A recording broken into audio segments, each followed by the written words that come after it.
Notre système solaire n'était composé que de 4 planètes géantes gazeuses, il y a 4,4 milliards d'années. Ces dites planètes n'a pas de surface solide, mais plutôt une atmosphère extrêmement épaisse. Ensuite, les choses ont changé avec la formation d'une nouvelle génération de planètes rocheuses. La première d'entre elles fut Mars, proche de Jupiter et séparée par la ceinture d'astéroïdes.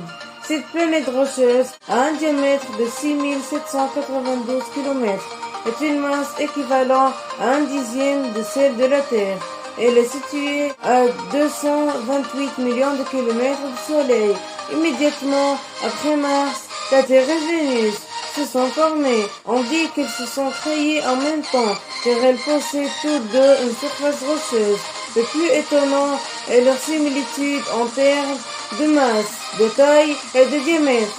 Le diamètre de Terre est de 12 742 km et elle abrite un vaste système biologique qui est à 150 millions de kilomètres du Soleil, quand Vénus, son diamètre est d'environ 12 104 km.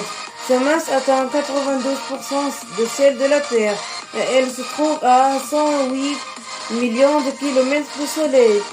Cela a continué pour de nombreuses années jusqu'à la formation de deux autres planètes rocheuses, Theia et Mercure. Theia avait une taille proche de celle de Mars, avec un diamètre atteignant 6000 km.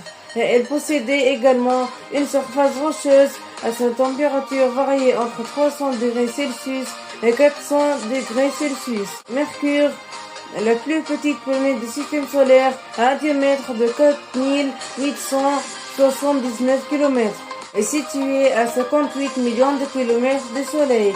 Ce sont tous les détails concernant la nouvelle génération de planètes rocheuses. Le système solaire s'est stabilisé avec 5 planètes rocheuses et 4 géantes gazeuses. La première est Mercure, située dans son orbite chaude. Quand Vénus et Theia, elle se trouvait dans la zone tempérée à cette époque, lorsque le soleil était plus faible qu'aujourd'hui. C'est alors que la zone habitable, dite zone Goldilocks, est apparue. La Terre et Mars se trouvent entre la zone tempérée et la zone froide. Ces planètes se distinguent par plusieurs caractéristiques. Elles possèdent une surface solide, une atmosphère généralement stable et sont capables de produire de l'oxygène, le gaz essentiel au développement de la vie sur ces planètes.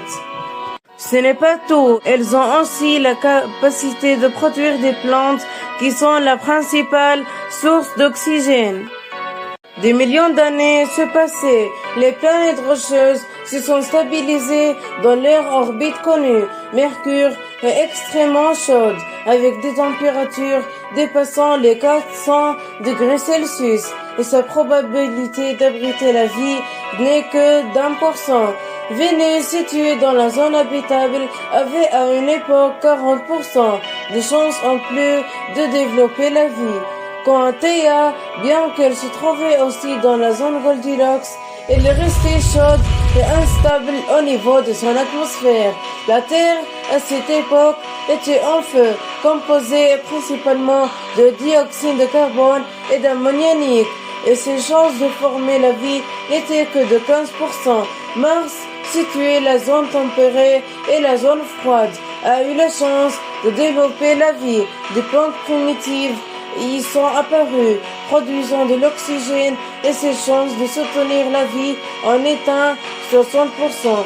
Ces planètes stables sont restées en place grâce à Jupiter, dans la forte gravité et de maintenir la stabilité de la ceinture d'astéroïdes. Et avec la formation des premières plantes sur Terre, une grande surprise s'est produite. La planète Theia s'est dangereusement approchée de la Terre jusqu'à entrer en collision avec elle. Au lieu de rendre la Terre plus stable, les situations ont empiré à sa surface. Elle a brûlé encore davantage et le niveau de radiation a augmenté car l'impact était extrêmement violent et a eu un effet puissant sur la surface terrestre. Mais cela n'a pas été totalement négatif pour la Terre. La collision a projeté des centaines de roches spatiales en orbite autour de la planète grâce à la gravité.